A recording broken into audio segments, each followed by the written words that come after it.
Welcome to artist আড্ডা। আমি শৈলা। গত সিজনের মতন আমাদের সিজন 2তেও সকলকে স্বাগত। আমাদের টক শোতে আজকে যিনি থাকছেন তিনি হলেন দেবীদাস খত্রিজি। উনি ওনার পরিচয় দেওয়ার মতন কিছু নেই, তবু একটু ছোট করে বলে রাখি, উনি হচ্ছেন একজন এমিনেন্ট আর্টিস্ট, উনি একজন স্কাল্পচার। তো ওনার বেশ কিছু কাজ ভিডিওজ আজকে আমরা দেখব। আপকামিং পিডির কাছে এটাই বলার যে আমাদের কাজগুলোকে ফলো করুন। আমাদের ইউটিউবে যারা যারা দেখছেন তারা প্লিজ সাবস্ক্রাইব করুন, লাইক করুন, শেয়ার করুন। এবং আমাদের ফেসবুকে যারা যারা আছেন তারা আমাদের অ্যাকাউন্টে ফ্রেন্ড রিকোয়েস্ট না পাঠিয়ে প্লিজ তারা গ্রুপে জয়েন করুন, কারণ গ্রুপে আমাদের সমস্ত কিছু ইনফরমেশন দেওয়া থাকে। আর প্রচুর ফ্রেন্ড রিকোয়েস্ট আসার ফলে আমরা ফলো আপ করে উঠতে পারি না। তো যারা যেটা ফেসবুকে অ্যাভেলেবেল নেই বা গ্রুপ আমাদের খুঁজে পাচ্ছেন না, তো তারা আমাদের ইনস্টাগ্রামে মেসেজ করতে পারেন।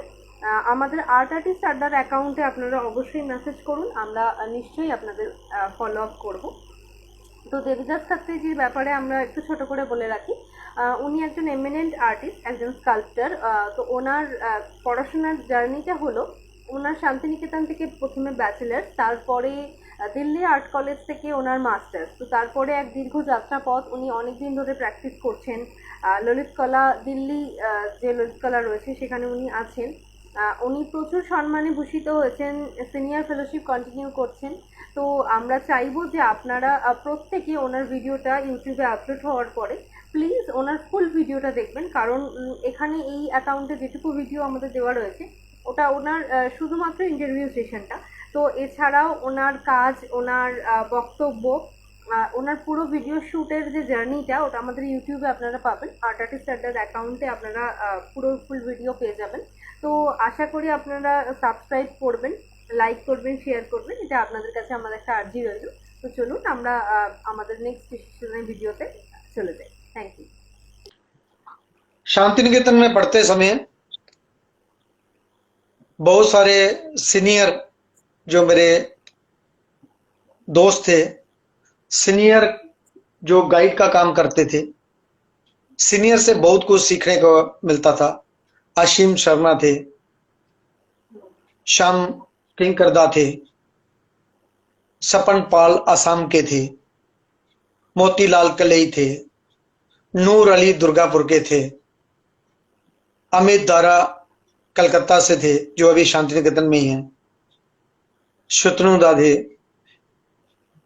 बौनीदा थे। बहुत सारे सीनियर जो जिनसे मैंने बहुत कुछ सीखा, और आज भी जब भी कभी कुछ दिक्कत होती है तो उनसे मैं डिस्कशन करता हूं। मेरे क्लासमेट बहुत सारे थे। उस वक्त पहली बार शांति निकेतन में एक उन्होंने एक्सपेरिमेंट किया था। हमारे टाइम पे 60 लोगों को लिया गया था, नहीं तो कभी भी शांति निकेतन में आज तक इतने लोगों को नहीं लिया जाता। उस वक्त 60 लोगों को लिया गया, जिससे बहुत बड़ी समस्या हो गई थी मास्टर डिग्री में आने के बाद, क्योंकि सीटें कम थी, कैंडिडेट ज्यादा थे, तो बहुत सारों को दूसरी जगह जाना पड़ा। और मास्टर डिग्री करने के बाद मुझे भी, बैचलर करने के बाद मुझे भी शांति निकेतन से दिल्ली आना पड़ा। तो दिल्ली में जब मैं आया तो शांति निकेतन में बहुत स्लो लाइफ थी, जम्मू में भी वैसे ही नेगेटिव प्लेस था, शांति निकेतन में भी वैसे, और दिल्ली में जब आया तो उतना ही फास्ट था। तो मैं ठीक तरह से अपने आप को प्रिपेयर नहीं कर पा रहा था कि कैसे चलेगा। यहाँ बहुत महंगाई, दूर तक आना जाना, ना घर था कोई। शांति निकेतन में तो हॉस्टल में चल गया, बहुत सस्ता खाना, सस्ता रहना, सस्ता सब कुछ, एक ही चोटी में, धोती में, कुर्ते में लाइफ निकल जाती है। और जहां हर दिन में 2 बार ड्रेस बदलने पड़ते थे, कॉलेज में अलग और बाहर अलग। लेकिन जब कॉलेज में आया तो हम लोग, जो भी मेरे फ्रेंड थे, एडमिशन में वो शायद मुझसे ज्यादा मार्क्स लेके पास हुए थे शांति निकेतन से, तो मैं उनसे थोड़ा कम था।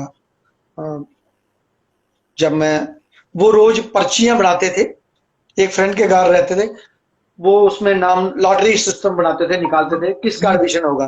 तो उन पर्चियों में मेरा नाम नहीं होता था। तो जब दिल्ली में वो बड़े बड़े काम लेके आए थे, मैं काम भी छोटे छोटे लेके आया था। वो पहले भी आ चुके थे, मैं दिल्ली में पहली बार आया था, जबकि रहने वाला मैं इधर का था, लेकिन दिल्ली में कभी नहीं आया था। तो जब जिस घर में वे रह रहे थे, भूपन रावा करके आसाम के थे, वो हमसे सीनियर थे, सब लोग उसी के घर में थे। दिन भर इधर उधर घूमना होता था। टेस्ट हमने एग्जाम दे चुके थे, टेस्ट जो होता था वाइवा वगैरह वो सब हो चुका था, रिजल्ट निकलने वाला था। तो रोज शाम को गाना बजाना होता था, बंगला गाना भी होता था, हिंदी गाना, वो लोग तो सारे मिलके बंगला गाना ही गाते थे, और मैं भी थोड़ा बहुत गा लेता था उस टाइम पे, और पंजाबी में ज्यादा गाता था। तो उनके साथ शाम को एक साथ हमारा अड्डा होता था। शाम का हमारा पिकनिक होता था, दिन में अड्डाबाजी होती थी। तो जब रिजल्ट आया तो उस वक्त भी मैं देखने नहीं गया, यही लोग गए। मेरा दोस्त, बहुत अच्छा दोस्त महानंदो दास, जो बांकुड़ा के रहने वाला था, ओमियो निमाई दारा, और देवाशीष नंदी दुर्गापुर का रहने वाला, ये सब मेरे पास आए कि यार तेरा तो हो गया। मैंने बोला लॉटरी में तो मेरा नाम नहीं था। तो कहते नहीं तुम्हारा हो गया। तो फिर सबको अलग अलग जाना पड़ा। जितने प्यार था, जितने दोस्त थे, सब अलग अलग जगह, कोई खेड़ागढ़ चला गया, कोई रविंद्रभारती में चला गया, कोई वापस शांति निकेतन चला गया। उस वक्त एक्सपेरिमेंट जो उन टीचरों ने किया था, वो अपने हिसाब से अच्छा किया था। बैचलर तक सबको एडमिशन दे दिया, लेकिन वो सब जब बाहर आए तो उनको सबको दिक्कत हो गया। बाहर जो फर्स्ट क्लास फर्स्ट थे उनको तो एडमिशन मिल गया, तो बाहर फर्स्ट क्लास वालों को ले ही नहीं रहे थे। बाहर जिनके मार्किंग कम आई थी, मेरे जैसे जो थे, उनको ले रहे थे। जो फर्स्ट क्लास फर्स्ट किए थे उनको नहीं मिला एडमिशन। जो टॉपर अपने आप में, फर्स्ट क्लास तो सभी थे, किसी के 2 4 5 नंबर ज्यादा है, किसी के कम है, इस टाइप से सब थे। लेकिन सबको अलग अलग जगह मार्किंग वहां तक ही सीमित थी। जब दिल्ली कॉलेज में आया तो मैं बिल्कुल छोटे छोटे काम लेके आया था, छोटे छोटे स्कल्पचर लेके आया था। मेरे पास 6 इंच से बड़ा स्कल्पचर नहीं था, तो वो इतना इतना बोझा लेके इतने इतने स्कल्पचर लेके आया। स्कल्पचर मेरे पास बहुत थे, लेकिन मैं बहुत कम लेके आया था। मैं सबसे बड़ा स्कल्पचर जो मेरा 6 inch, 2 inch, 1 inch, 1.5 inch, 3 inch के ऐसे मैकट टाइप के स्कल्पचर थे मेरे, ब्रॉन्ज के, लेकिन हॉलो स्कल्पचर थे। दिल्ली में जब मैंने वो लगाए तो उसी पे सवाल जवाब मेरे को हुए कि हॉलो स्कल्पचर 1 इंच का, 2 इंच का स्कल्पचर, हॉलो स्कल्पचर। मैंने पूरा प्रोसेस बताया उनको। उस वक्त दिल्ली में बहुत कम कास्टिंग होती थी, ऐसा नहीं होता था, होती थी, लेकिन उस टाइप की शायद उन्होंने जो प्रोसेस था, मेरा जो पतीना करने का ढंग था, जो पतीना था सब में डिफरेंट टाइप का, और सब काम का जो क्वालिटी था वो एकदम बंगाली टच था, बंगाल का उसमें पूरी झलक थी, क्योंकि उसी बेस पे बनाया हुआ था। बैचलर में स्टडी बेस काम होता है, तो उसी पे होता था। दिल्ली कॉलेज में आके मैंने स्टार्टिंग में क्ले में काम करना शुरू किया। पैसे की दिक्कत होती थी, जहां सेकंड मंथ में आते ही मेरे को स्कॉलरशिप मिल गया दिल्ली कॉलेज का ही, तो थोड़ी राहत मिली। काम करते करते फिर मेरे को मिनिस्ट्री ऑफ कल्चर का स्कॉलरशिप मिला, तो मेरे लिए एक बढ़िया रहा। और मैं ब्रॉन्ज में भी काम किया, वुड में भी किया, और स्टोन में भी। मैंने पीछे मुड़ के कभी नहीं देखा, मैं काम करता गया और आगे चलता गया। दिल्ली कॉलेज ऑफ आर्ट में मैं एक चीज बता दूं, जो भी दर्शक सुन रहे हैं या जो आना चाहते हैं फील्ड में, दिल्ली कॉलेज ऑफ आर्ट एक ऐसा प्लेटफॉर्म था जो बाकी कॉलेजों में नहीं होता। मैंने बड़ौदा भी देखा, शांति निकेतन भी देखा, मैंने कलकत्ता गवर्नमेंट आर्ट कॉलेज भी देखा, रविंद्र भारती भी देखा, इंडियन कॉलेज भी देखा, बनारस यूनिवर्सिटी भी देखी, ऐसे बहुत सारे कॉलेजों में, जम्मू भी देखा अपना, पंजाब चंडीगढ़ में भी देखा। जो बेस एक कलाकार को चाहिए होता है वो दिल्ली में उससे बेटर नहीं था। अच्छी अच्छी एग्जीबिशनें देखने को मिलती थी, और पास में ही कॉलेज के पास में ही मंडी हाउस में 2 गैलरियां थी, त्रिवेणी आर्ट गैलरी और ललित कला अकेडमी। आए दिन नए नए शो लगते थे, बाकी जगह भी लगते हैं, लेकिन वो एक स्टूडेंट लाइफ में वो चीजें जो थी वो बहुत ही मायने रखती थी। वो मार्केटिंग प्लस फील्ड का दोनों का ज्ञान बढ़ता था। बहुत सारे सवाल जवाब होते थे, बहुत सारे क्वेश्चन होते थे मन में जिनके जवाब नहीं मिल रहे थे, वो मिल रहे थे दिल्ली में आके। शांति निकेतन में मैंने स्किल डेवलप जरूर की, लेकिन इधर दिल्ली में मार्केटिंग का जो था वो फंडा एक जो कलाकारों को बहुत कम आता है, वो वहां सिखाया भी जाता है, बताया भी जाता है। जो थोड़ा सा दिमाग चलाए उसको अपने आप रास्ते मिलते हैं। दिल्ली कॉलेज पढ़ते पढ़ते ही मुझे वो बेस मिल चुका था जो फील्ड में चाहिए होता है। दिल्ली कॉलेज ऑफ आर्ट में पास करने के बाद मैं ललित कला अकादमी रीजनल सेंटर गढ़ी में गया, वहां के लिए एडमिशन के लिए अप्लाई में किया। 2 साल 3 साल एडमिशन नहीं हुआ, कुछ कारणों से कुछ प्रॉब्लमें हुई उनकी अपनी। हर संस्था की अपनी एक प्रॉब्लम रहती है, उनमें पॉलिटिक्स भी रहती है, सब चीजें रहती हैं। मिलके वो मैं 2004 में मेरे को एडमिशन हुआ गढ़ी में ललित कला अकादमी रीजनल सेंटर में, और आज मैं उधर ही काम करता हूँ। गढ़ी में रहते रहते मैंने कई स्कॉलरशिप, सीनियर फेलोशिप, कई सारी एग्जीबिशन, कई सारी नेशनल इंटरनेशनल शो, 19 स्टेटों के अवार्ड और कम से कम 500 से ज्यादा शो में स्टेट, नेशनल, इंटरनेशनल लेवल पे कर चुका हूं। ऑनलाइन पिछले कुछ दिनों से मैं कई सारी एग्जीबिशन, हर दिन हफ्ते में 2 या 3 शो मेरे जरूर होते हैं। हाल ही में मैंने कलकत्ता का जो आईसीसीआर का अवार्ड मेरे को मिला ऑनलाइन ही, उसमें अभी उसमें मेरा काम भी किया था। तो कुछ कारणों से लॉकडाउन की वजह से वो एग्जीबिशनों का थोड़ा प्रॉब्लम हो रहा था, सबका ही, मतलब हमारा ही नहीं, उधर भी हो रहा था।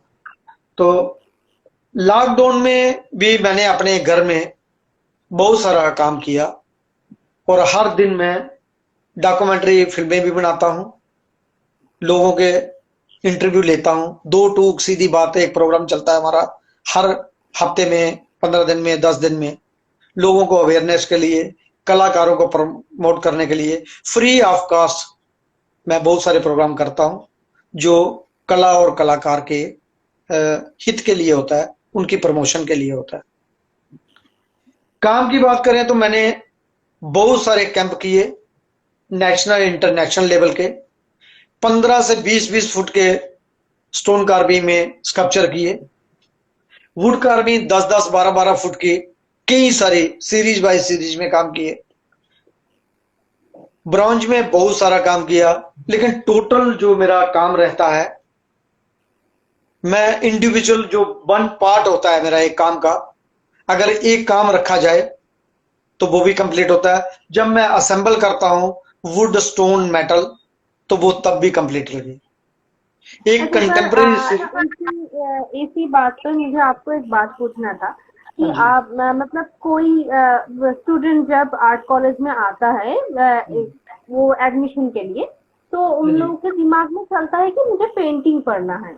तो आप तो पहले एकदम आर्ट कॉलेज आने से पहले, मतलब शांति निकेतन से पहले आप पेंटिंग में थे, थोड़ा बहुत कोर्स किए, उसके बाद मतलब आप जो स्कल्पचर में शिफ्ट किए, तो आपको स्कल्पचर अच्छा कैसे लगा? मतलब आपको मैं गुरु राम किंकर देव से बहुत प्रभावित था स्टार्टिंग में, शुरुआत में, तो शायद वही भी कारण था। फिर स्कल्पचर का मेरे को, जब मैं आईटीआई में पढ़ रहा था, मैंने पहले डिसाइड करके गया था। शांति निकेतन जाने के टाइम पे मैं डिसाइड किया हुआ था कि मुझे स्कल्पटर बनना है।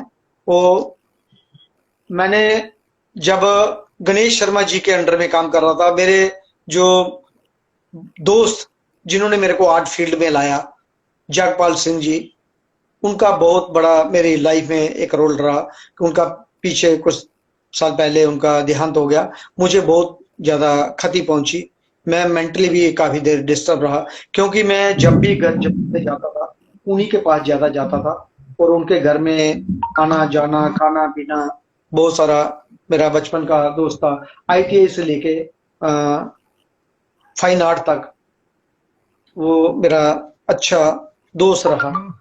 और उसी ने मुझे बी आर खजूरिया, विद्या रतन खजूरिया जी जो मेरे गुरु रहे हैं, उनके घर से मैंने स्टार्ट किया था। जब मैं आईटीआई कर रहा था तो मैं बताया कि मैं साइन बोर्ड प्रिंटर था। पैसा कहां से आएगा? आर्ट बड़े लोगों की हॉबी हो सकती है, लेकिन गरीब आदमी, मिडिल क्लास आदमी वो पैसा कहां से लाएगा? लेकिन उसमें टैलेंट बहुत होता है, काम भी वही करता है, वो बिजनेस कभी नहीं करता। वो मैंने सीखा शांति निकेतन से। मेरे साथ बहुत सारे मेरे फ्रेंड थे, बहुत ही गरीबी रेखा से नीचे थे। मैं उस परमात्मा का शुक्रगुजार करता हूं कि वो दिन देखे नहीं, ना परमात्मा किसी को भी दिखाए।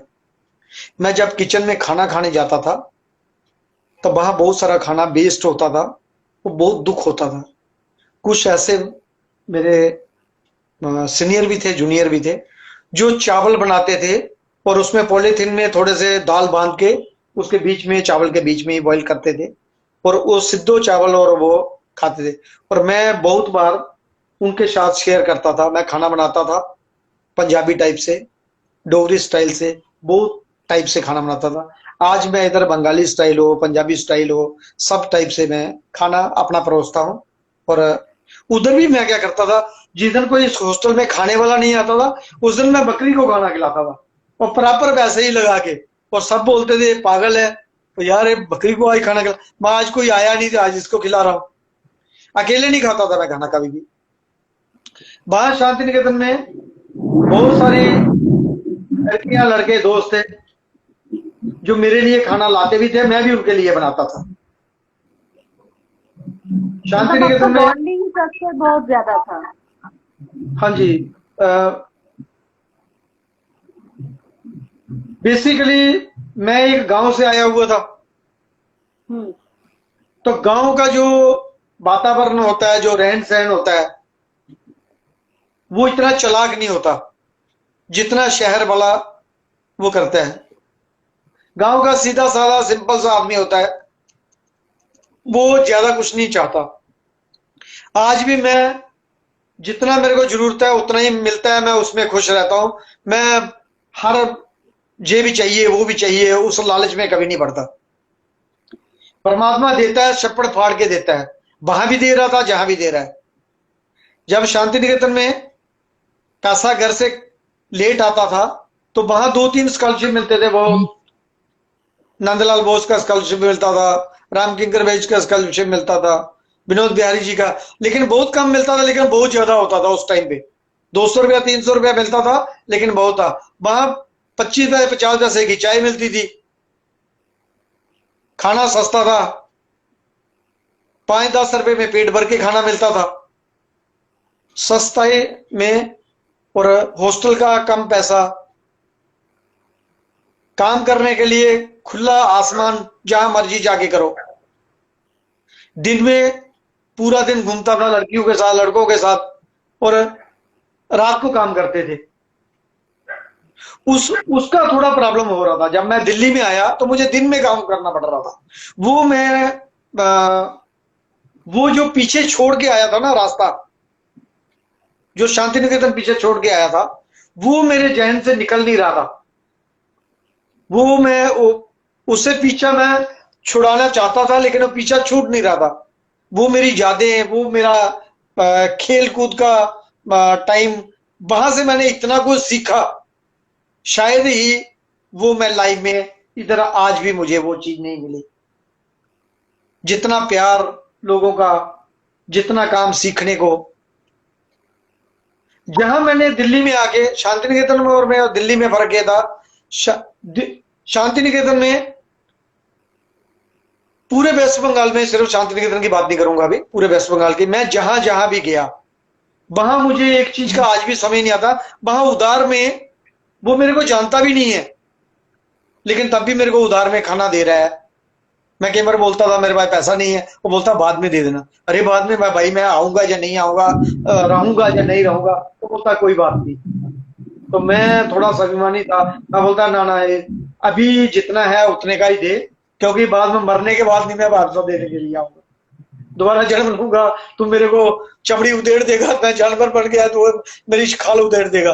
तो इसलिए मैं तो जितना मेरे पास है उतने में ही तो कर। और दिल्ली में उससे उल्टा था, 10 पैसे का उधार नहीं कोई देता। सिगरेट मैं पीता नहीं था, लेकिन मेरे दोस्त जो थे उस वक्त 50 पैसे 1 रुपए का सिगरेट था, वो भी उधार में दिल्ली में नहीं मिलता था। सिगरेट का इसलिए एग्जांपल दे रहा हूं कि ज्यादा आर्टिस्ट सिगरेट बीड़ी पीते हैं, जो मेरे साथ भी फ्रेंड थे, दारू सिगरेट बीड़ी वो सब पीते थे, लेकिन मैं उन चीजों से दूर रहता था। लेकिन मैं उनका साथ जरूर देता था, उनको उनकी कंपनी में बैठा रहता था। जो उनका पीने में मजा आता था, वो मुझे उनसे पीने के बाद बातें करने में मजा आता था। आज भी मैं उनके साथ 2-2 घंटे 3-3 घंटे दादा रात के 12-12 बजे तक बैठा रहता हूं। तो बहुत सारे बोलते हैं अरे यार ना तो खाता है ना पीता है तो क्यों बैठा रहता है। मैं बोलता है भाई जो प्यार इनसे मिलता है ना, ये सच्ची बातें निकालते हैं अंदर से, कपट नहीं रखते। दारू पीने के बाद सब चीजें बोलते हैं, जिसका पता नहीं है वो चीजें भी पता चलती है इनसे। और फिर काम में ऐसे ही सीखा, अपने गुरुओं से भी ऐसे बातें कर करके उनसे ज्ञान प्राप्त किया। और इधर भी मैं, मेरे बहुत सारे फ्रेंड हैं जो मेरे साथ रहते हैं, वहां बहुत प्यार करते हैं। रही बात काम की, काम तो हर आदमी करता है, लेकिन दिल्ली में काम करने की दिक्कत नहीं रही। ललित कला का स्टूडियो था, सब चीज अवेलेबल थी। स्टोन लो, वुड लाओ, आप अपनी क्ले मिलती है, आप काम करने के लिए एक बहुत अच्छा प्लेटफॉर्म है ललित कला अकेडमी के जितने भी सेंटर हैं। जो कलाकार बीएफए करने के बाद या एमएफए करने के बाद अगर फील्ड में आना चाहता है तो उसको जरूर इन सेंटरों में जाना चाहिए, 1-2 साल रह के काम करना चाहिए। वहां सीनियर जूनियर के साथ जो कम्युनिटी में काम करने को सीखने को मिलता है, वही फील्ड में काम आता है। और आपको पूरे वर्ल्ड की जानकारी मिलती है इन सेंटरों से।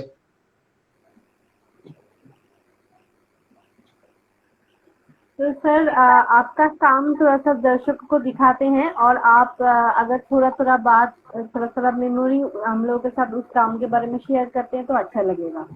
जरूर जरूर, मेरे पास इधर काम है, छोटे काम है। हाँ मैं काम ओके, आप थोड़ा सा दिखाइए, मैं भी थोड़ा सा दिखाऊंगी उसके बाद। जरूर जरूर। ये एक पोर्ट्रेट है,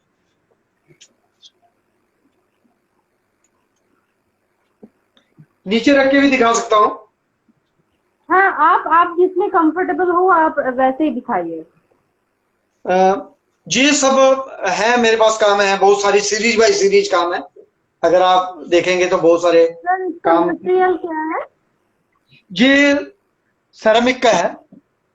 अच्छा, सेरामिक है, ये सेरामिक है। एक और है सेरामिक का ही, ये काम भी सेरामिक का है। ये सीरीज बाय सीरीज मैं काम करता हूँ अलग अलग टाइप से। अच्छा सर, मैं भी सिरेमिक करती हूँ, तो इसी तौर पे मैं आपसे सजेशन चाहती हूँ कि सिरेमिक का मैं जो काम करती हूँ उसमें मैं फ्लिप कास्टिंग ज्यादातर करती रहती हूँ। तो ये जो आप काम अभी दिखाए वो तो मैक्सिमम ही रियलिस्टिक बेस्ड है, तो इसमें मोल्ड करने का कोई ज्यादातर प्रॉब्लम रहता है। तो आप ये रियलिस्टिक काम के लिए आप कौन सा फेवर करते हैं? मतलब आप फ्लिप कास्टिंग बेटर है या फिर हम लोग कुछ और तरीके से इसको तो लंबा प्रोसेस रहता है। पहले आप क्ले में करोगे, मोल्ड लोगे, फिर उसका ये लंबा प्रोसेस। जी आप डायरेक्ट कर सकते हैं, हॉलो स्ट्रक्चर है देखो बीच में। जी आप स्टेप भी कर सकते हैं, मोल्ड लेके भी कर सकते हैं, ये दोनों टाइप से कर सकते हैं। मैंने ओवरऑल एक सिरेमिक में क्या डायरेक्ट हम लोग स्कल्पचर कर सकते हैं? मतलब जैसे हम लोग क्ले में जैसे करते हैं तो उसमें अलग क्या रहता है? मतलब उसमें क्रैक वगैरह का कोई दिक्कत होता है या फिर कुछ स्पेशल तरीका है? क्रैक होता है इसमें। अगर आप ग्रोथ डाल लें जब बॉडी तैयार करते हैं, क्ले तैयार करते हैं, आप उसमें ग्रो डाल लें। लेकिन मैं ग्रो कम डालता हूँ। मैं लकड़ी का बुरादा होता है ना जो, वो हाँ हाँ मिक्स हाँ करता हाँ। हूँ। अच्छा बुरादा जो होता है वो मिक्स करता हूँ। और जब इसको मैं फायरिंग करने से पहले मैं बहुत सारे इसमें होल रखता हूँ। जैसे ऊपर बड़े बड़े थे, कईयों में छोटे छोटे, इससे ये क्रैक नहीं होता। अच्छा। क्रैक तब होता है जब उसमें एयर बबल्स रह जाएंगे। ये जितना मोटा मैंने किया है बहुत मोटा है, इतना लोग करते नहीं है, लेकिन ये तब भी क्रैक कहीं नहीं है। एक नहीं, ये कम से कम सीरीज बाय सीरीज काम थे। ये 40 या 50 काम है ये अलग अलग। इसमें मैं मेटल, वुड, स्टोन सब ऐड करता हूं। ऐसे ही ब्रॉन्ज कास्टिंग के कुछ काम थे। ये मेरा पुराना एक काम है शांति निकेतन का। ये शांति निकेतन मरमेड मैंने बनाया था। ये मरमेड काम था। अच्छा। कपल है मरमेड में। हम्म। ये ब्रॉन्ज का है। ये जो मैं पतीना था ना, ये पतीना मैंने हाँ। वेस्ट बंगाल से इस टाइप से पतीना उधर ही होता है, इधर लोग कम कर पाते हैं। ब्रॉन्ज में बहुत सारे काम थे जो अलग अलग टाइप से शांति निकेतन में करने को मिलते थे। बाकी वुड का काम है। वुड मेरे पास बहुत टाइप का वुड है। वुड में मैं ज्यादा काम करता हूँ। ये वुड का है। ओके। लेकिन थोड़ा दूर करना पड़ेगा इसको, फिर तब दिखेगा। हाँ हाँ हाँ। एक मिनट, ये मेरे कुछ काम है वुड के, ये ऊपर से दिखाता हूँ। वाओ। ये दूसरे भी हैं। ये शांति निकेतन के बैचलर टाइम के काम है मेरे। अच्छा। जब बैचलर में बीएफए कर रहा था तब के काम है मेरे। ये पीछे कुछ मेरी पेंटिंग है, ये सब लॉकडाउन के टाइम पे मैं घर में करता हूँ। हम्म।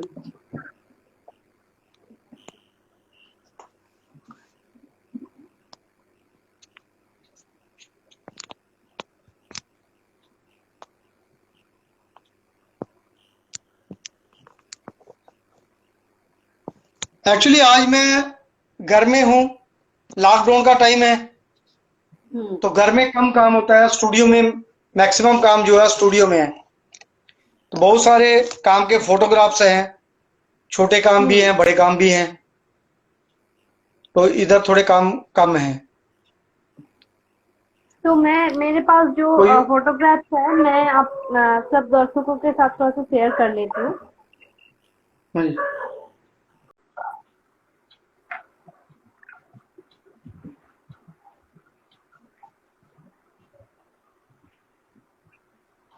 सर, आप इस काम के बारे में थोड़ा सा अगर कुछ शेयर करते हैं तो अच्छा होता, क्योंकि ये हाँ मेरा जी, बहुत ही फेवरेट काम है। ये जो अभी काम दिखाया है ना मैंने, ये हाँ यही हाँ काम हाँ है, हाँ। ये पार्ट है, ये उसी का ओह पार्ट है। अच्छा। अच्छा अच्छा। ये इसी का पार्ट है। ये ऊपर मैंने जिससे वो जो वुड होल लगाई में है, आप वो ये शायद। इधर इसके ऊपर हाँ लगाया होता है। ये हाँ 3 हाँ हाँ। स्कल्पचर है, ये इकट्ठे, ये इकट्ठे यही काम है। जो पहले अच्छा वुड वाला दिखाया आपने, वो 10-10, 15-15 हाँ। वुड के काम है। अच्छा, वो क्या कहीं पर मतलब कहीं कलेक्शन पर रखा हुआ है या फिर आप वो उसको डिस्प्ले बहुत किए थे? सीरीज बाय सीरीज काम किए थे, बहुत काम चले गए हैं, और कुछ काम मेरे पास है, घर में ही है, बड़े अच्छा। काम है। ये कम से कम 10-10, 12-12 फुट के स्लीपर है पूरा, जो एक स्ली मिलता है ना, हाँ हाँ हाँ। ये पूरा बड़ी बड़ी सीरीज में काम है। अच्छा। ओके। तो नेक्स्ट दिखाते हैं। हाँ जी, ये ये काम काम भी बहुत वैसे बड़ा तो है। लास्ट ईयर एनुअल एग्जीबिशन में आपका था। हाँ जी, हाँ आर्टिस्ट जी, अड्डा का जो ऑनलाइन एग्जीबिशन था लास्ट ईयर, तो उसमें हाँ जी, हाँ आपका जी, ये काम था। हाँ। हाँ जी, हाँ जी। नहीं, ये काम तो मेरा सेल हो गया पीछे वाला। अच्छा हाफ काम था, वो दूसरा था काम। अच्छा। ओके। हाँ, इस बोर्ड सीरीज में बहुत सारा काम है मेरे पास, कम से कम भी 40 या 30 या 40 काम होंगे। अच्छा, ये आपका बोर्ड सीरीज का हाँ, काम है। हाँ, बोर्ड सीरीज का मैंने बहुत पहले शुरू किया था शांति निकेतन में। ओके। अच्छा।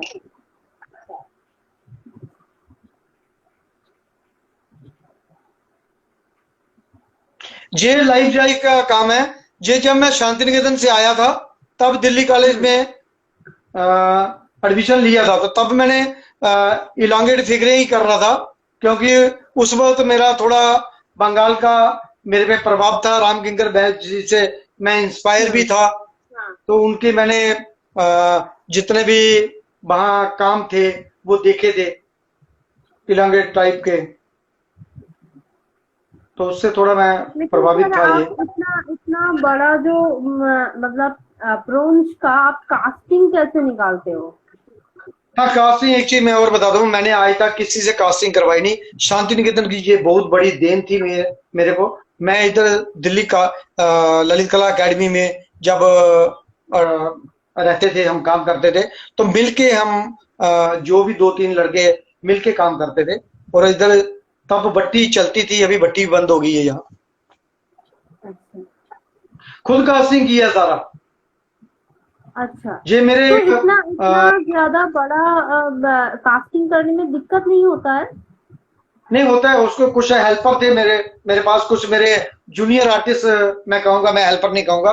उसमें मनोज था, बल्लू था, बिट्टू था, मनोहर था। ये आज भी काम करते हैं वहां।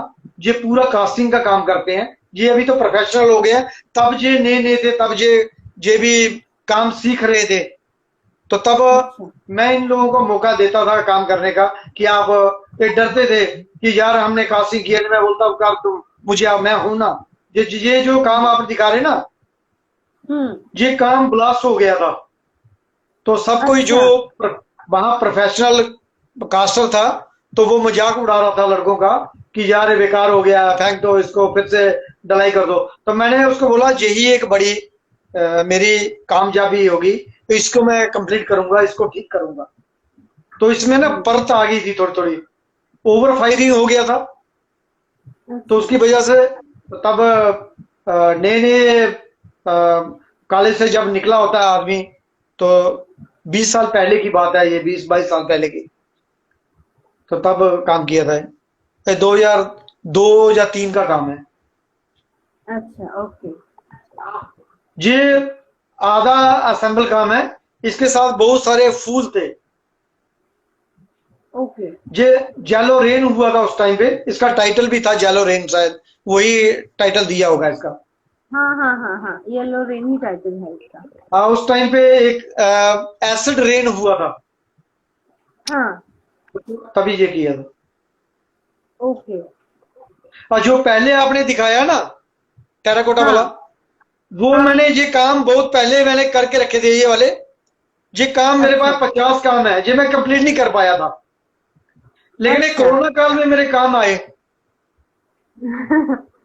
ये घर में मैंने कुछ काम इनके सर पे पोटली है कपड़े की, कुछ वैसे भी काम है। हाँ हाँ हाँ राइट, आप मैं दिखाती हूँ ये वाला आज ये ना। वाला, ये प्रवासी मजदूर करके मैंने टाइटल दिया हुआ है इसका। जब हम्म। लोग सामान लेके घरों से जा रहे थे, पुलिस डंडे मार रही थी, शासन कमजोर पड़ गया था, है ना, लोगों को हम्म, भीड़ को रोक नहीं पा रहा था, ये उस टाइम के मैंने घर में असेंबल किए हैं। अच्छा ये प्रवासी में, इसमें मैंने बहुत सारे ये बताया ना, मैंने 50 काम है मेरे पास। इसमें मैंने हाँ टीम वर्क 5-5, 6-6, 4-4, 5-5 ऐसे अलग अलग। जो पहले आपने बताया ना वो आईसीसीआर में कलकत्ता में, वो शो में भी गया था काम, वो लॉकडाउन से पहले। राइस राइस का जो अरेंज किया हुआ था क्या सर? आईसीसीआर आईसीसीआर में जो में, हुआ था, हाँ राइस से आपको शायद अवार्ड मिला था ना, रशिया हाँ इंडिया कल्चर हाँ जी हाँ एक्सचेंज। जी, वो दूसरे वाले काम में मिला था। वो मेटल का ओ काम था, अच्छा वो बहुत बड़ा काम था, हैवी काम था, 120 किलो से ज्यादा काम था। तो वो उन्होंने मेरे को भेजने के लिए बोला था, मैंने बोला इसमें मेरा 15-20 हजार रुपया लग जाएगा, आप इसका पेड करेंगे? तो उन्होंने बोला कि इतना पैसा हम नहीं पेड कर पाएंगे। हम्म फिर मैंने बोला कि इतना कम टाइम में लॉकडाउन लग गया, तो फिर उसको कोरियर करना था। तो फिर उन्होंने बोला कि हाँ ठीक है, जो काम छोटा कोई काम है वो लेके आ जाओ आप। तो मैंने बोला ठीक है। तो लॉकडाउन टोटल टोटल बंद हो गया, तो मैं जा नहीं पाया। अच्छा अवार्ड मेरे को मिला वो सब, वो उन्होंने बोला मेरे को एक बार, जयंत भट्टाचार्य जी ने मेरे को बताया कि आप देवीदास खत्री जी, आप ना, हमारा एक और प्रोग्राम होता है, जब उसमें होगा तो तब हम सबको करेंगे। ओके।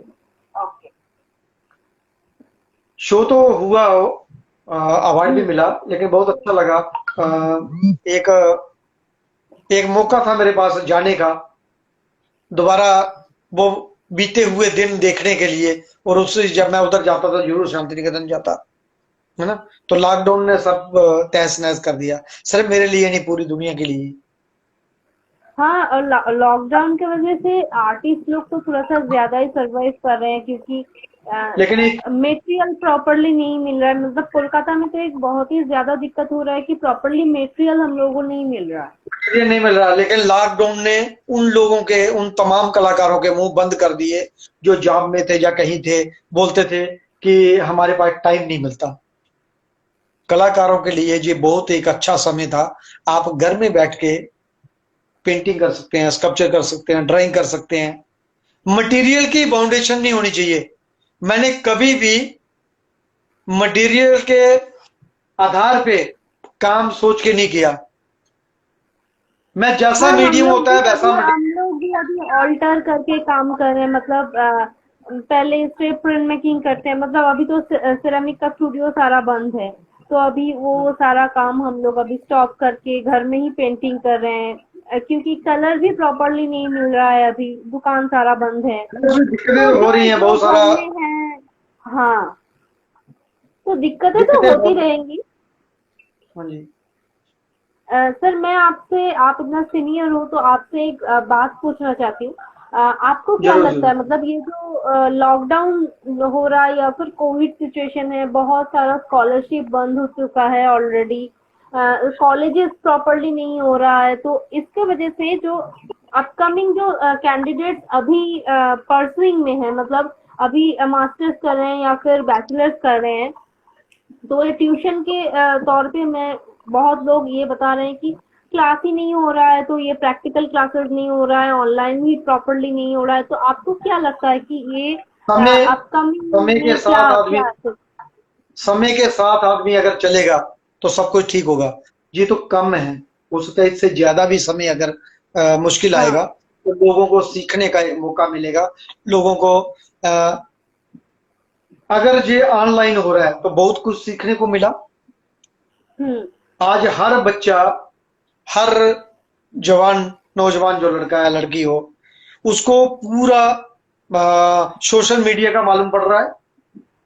इंटरनेट के बारे में बहुत सारी जानकारी है, उसको चलाना आ रहा है। हर कोई फिल्म बना रहा है, हर कोई इसमें नए नए प्रयोग कर रहा है। ऑनलाइन क्लासें हो रही हैं, तो कुछ तो बदलाव हुआ ना। सोशल मीडिया लेकिन कब का आया हुआ है जो जो हिंदुस्तान में, शायद लेकिन उतनी जानकारी नहीं थी।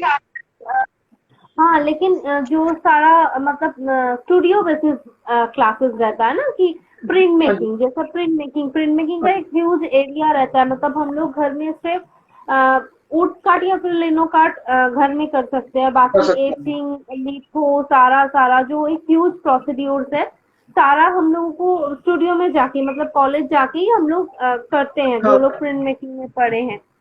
नहीं तो नहीं, बहुत सारी। मतलब इन लोगों के बहुत प्रॉब्लम्स चालू हुए हैं कि ये लोग प्रॉपरली सीख नहीं पा रहे नहीं हैं। नहीं, पहले भी देखो, स्कल्पचर हो गया, सेरामिक हो गया, और प्रिंट मेकिंग हो गया। ये घर में पहले भी नहीं होते थे, अभी भी नहीं होते। हाँ, जिनके हाँ, अपने हाँ, है वो बात अलग है, जिनके पास बड़े बड़े स्टूडियो हैं वो घर में काम कर हाँ, लेते हैं, ये ठीक है। लेकिन पहले भी ललित कला अकेडमी ने जो रीजनल सेंटर बनाए थे, वो इसी आधार पे बनाए थे, ना कि हम्म, पेंटिंग के लिए। जहाँ ठीक है, पेंटिंग वाले भी काम करते हैं, लेकिन उनका स्टार्टिंग में यही में था, उद्देश्य था स्टूडियो का, कि स्कल्पटर और सेरामिक आर्टिस्ट और प्रिंट मेकिंग के लिए ये स्टूडियो बनाए गए थे, ताकि ये काम घर में नहीं हो सकता। आप घर में ग्राइंडर नहीं चला सकते, घर में चीजल नहीं चला सकते, घर में आप हथौड़ी नहीं चला सकते, है ना। तो आप क्ले नहीं, फायरिंग नहीं कर मॉडलिंग सकते घर कर में। सकते हैं, हाँ, लेकिन फायरिंग नहीं होगा। लेकिन वो भी विस्किट करोगे, फिर उसके बाद सेरामिक का लंबा प्रोसेस रहता है ना। आप टाइप वगैरह बना के रख सकते हो, लेकिन करने के लिए तो आपको वहीं पे जाना पड़ेगा ना जहाँ स्पेस चाहिए। ठीक है, कुछ जगहों पे पोल्यूशन का प्रॉब्लम नहीं है, लेकिन दिल्ली जैसे शहरों में या जितने भी महानगर हैं उसमें ये बड़ी बहुत बड़ी समस्या है। घर में आप काम नहीं कर सकते। मैं अभी ये फ्लैट में रहता हूँ, दिल्ली में मेरा अपना ही घर है, तो डुप्लेक्स है। तो इधर मैंने ये जो काम किया है ये लाइव शो करने के लिए, छोटे मोटे काम करने के लिए, ठीक है। एक पूरा जो बड़ा काम आप बोल रहे हो ना, वो पूरा गोदाम बना हुआ है, पूरा अंदर बहुत सारे काम रखे हुए हैं। कल तक मैंने पूरी तैयारी की हुई थी। जब आपने बोला ना कि लाइव हम करेंगे, दूसरा उस पे करेंगे, तो फिर मैं थोड़ा वो कर दिया। नहीं तो मैं जितने भी लाइव जहाँ होते हैं वो मैं चाहता हूँ कि मेरे स्टूडियो में हो तो ज्यादा अच्छा है, क्योंकि 2000 से ज्यादा काम होंगे मेरे पास। अगर कोई काम देखना चाहता है तो मेरे एक नहीं 4-5 से ज्यादा मेरे फेसबुक भी हैं, और इंस्टाग्राम भी मेरे, आपने देखा होगा आज 3-4 है। तो अब में एक काम है मेरा, फालतू का कुछ नहीं होगा। ज्यादा से ज्यादा लोगों के इंटरव्यू हो सकते हैं उसमें, सीनियर जूनियर सबके, सबको एक प्लेटफॉर्म देता हूँ। 2 टूक सीधी बात करके एक प्रोग्राम है, उसमें वो होता है सीनियर जूनियर सबके। जहाँ कोविड के रिलेटेड जो वॉरियर हैं, जो वो काम उनके होंगे, लेकिन सब आर्ट से रिलेटेड ही जितनी भी पोस्टें होती हैं मेरी, जितने भी जो नए कलाकार हैं उनके लिए मैं एक चीज बता दूं, मेरा क्रिएटिव विजन करके फेसबुक एक पेज है। जो भी कोई जो नए, जिन लोगों की आप बात कर रहे हो, नए स्टूडेंट हैं, जाओ कोई भी इंटरनेशनल जितनी भी आर्ट वर्ल्ड की इंफॉर्मेशन होती है वो मैं फ्री ऑफ कॉस्ट पहुंचाता हूं। और उसमें वो इंफॉर्मेशन होती है जो फ्री में आप कहीं वो करते, जो पैसे वाली है, जो पैसा लेके एग्जीबिशन होती है, उसका कभी नहीं मैं डालता। कोई गलती से एक आधा अगर चला गया हो तो वो जिसने पोस्टर पे नहीं लिखा होता, कि जो ना बहुत सारा चालाकी करते हैं ना, पोस्टर पे लिखा होता, बाद में रजिस्ट्रेशन का पैसा मांगते हैं। मेरी एक भी पोस्ट पैसे वाली नहीं होती, फ्री ऑफ कॉस्ट, और नई पीढ़ी के लिए बहुत ही आगे बढ़ने के लिए मौका है उनके पास। ऑनलाइन जितने भी पूरे हिंदुस्तान में 280 से ज्यादा व्हाट्सएप ग्रुप है मेरे, हर स्टेट में 8 या 10 ग्रुप हैं, उन तक मैं जरूर पहुंचाता हूं। 2-3 घंटे में ये टाइम नई पीढ़ी के लिए, सीनियर कलाकार हो, जूनियर कलाकार हो, 3 कैटेगरी में काम होता है। स्टूडेंट के लिए भी होता है। बहुत सारे लोग बोलते हैं कि सर मैं तो आर्टिस्ट हूँ, स्टूडेंट को अलावा, तो मैं स्टूडेंट भी तो कल आर्टिस्ट बनेगा।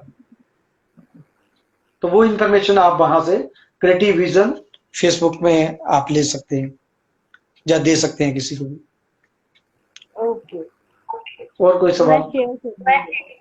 नहीं सर, आज के लिए तो इतना तक ही, हम लोग का टाइम भी कंप्लीट हो चुका है। लेकिन मैं अभी आपसे बता रही हूँ कि कुछ दिन बाद हम लोग का एक और शो आने वाला है, जहाँ पर स्टूडियो विजिट बोलकर, मतलब हम लोग सारे कुछ कुछ आर्टिस्ट का स्टूडियो विजिट करवा सकते हैं। जैसे मतलब हम लोग ऑनलाइन पे जैसे बात कर रहे हैं, वैसे ही आप अपनी लाइव ऑन करके आप स्टूडियो हम लोग के साथ शेयर करेंगे। तो हाँ जी, आप उसी प्रोग्राम पे आपका अभी से इनविटेशन जारी कर रखते हैं हम लोग कि आपका स्टूडियो उस प्रोग्राम में हम लोग जरूर देखना चाहेंगे, जरूर ताकि जरूर। आपका काम भी हम लोग और डिटेल्स में देख सके। नहीं, बहुत सारे काम है मेरे पास। अगर आप पहले स्टार्टिंग में बोलते ना, तो मैं कम से कम भी इधर 50 या 100 काम लगा।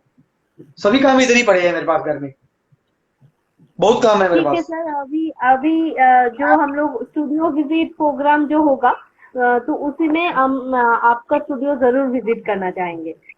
जरूर जरूर जरूर। ओके सर, जो आप मेरा ललित, सुस्त रहिए। आप कभी भी जो स्टूडियो का जब आप बोल रहे हो, तो जब भी आप बोलोगे तो मैं, लॉकडाउन खुल जाए तो जहां मैं करता हूँ वहां दिखाऊंगा। नहीं तो इधर भी मेरे पास है सारा। अगर आप सुबह मेरे को पूरा बोला होता ना, मैं बहुत सारे काम और भी निकाल सकता था। पैकिंग है, थोड़े खोलने पड़ते हैं एक्चुअली और क्या। हम लोगों का जो मतलब ये वाला शो जो चलता है कि इस सीजन 2 में हम लोग नॉर्मल शूट करते हैं, उसके बाद उसको यूट्यूब करते हैं। लेकिन आज हेवी, मतलब यहाँ पर कोलकाता में बहुत ज्यादा रेनफॉल हो रही है, तो मुझे लग रहा था कि आज शायद लाइव या फिर शूट नहीं हो पाएगा, क्योंकि इतना 3-4 बार करंट कट आउट हो गया, उसके बाद करंट आया, तो इसी वजह से बहुत ही दिक्कत हो रहा था। तो भगवान का शुक्र है कि ये हो गया है लाइव, क्योंकि बहुत लोग इंतजार कर रहे हैं कि कल यूट्यूब में डाला जाएगा, उसके बाद वो लोग फॉलो अप करेंगे, वो लोग देखेंगे। यूट्यूब में हम लोग का व्यूअर्स ज्यादा है। जी। तो थैंक यू सर, हम लोगों के साथ इतना सब कुछ शेयर करने के लिए। Thank you so much. बहुत बहुत धन्यवाद आपका सुलेखा जी। बहुत जी, आप ने मुझे इस प्रोग्राम के लिए इनवाइट किया। मैं बहुत बहुत तहे दिल से शुक्रिया अदा करना चाहता हूं आपका, और आपकी पूरी टीम को शुभकामनाएं मेरी ओर से। थैंक यू सर, आप भी सुस्त रहिए और काम करते रहिए। आपके इस चैनल के माध्यम में मैं सभी जो कलाकार मित्र सुन रहे हैं या देख रहे हैं, उनको कोरोना के तहत दो गज की दूरी, मास्क है जरूरी, इसका पालन करें, खुद का भी ध्यान रखें और दूसरों का भी ध्यान रखें। जान है तो जहान है। आपके आसपास जो भी आपको लगता है कोई मजबूर है, लाचार है, जिसको जरूरत है, जितना आप हो सके उतना उसको जरूर मदद करिए। अगर आपको लगता है कि हम मदद नहीं करना चाहते तो उधार में दीजिए, जब उसके पास होंगे जरूर वो लौटाएगा। क्योंकि ऐसे समय में दोस्त ही दोस्तों के काम आते हैं। क्योंकि घर में रहें, स्वस्थ रहें, सब अपना अपना ध्यान रखें, यही मेरी एक विनती है सबसे। धन्यवाद।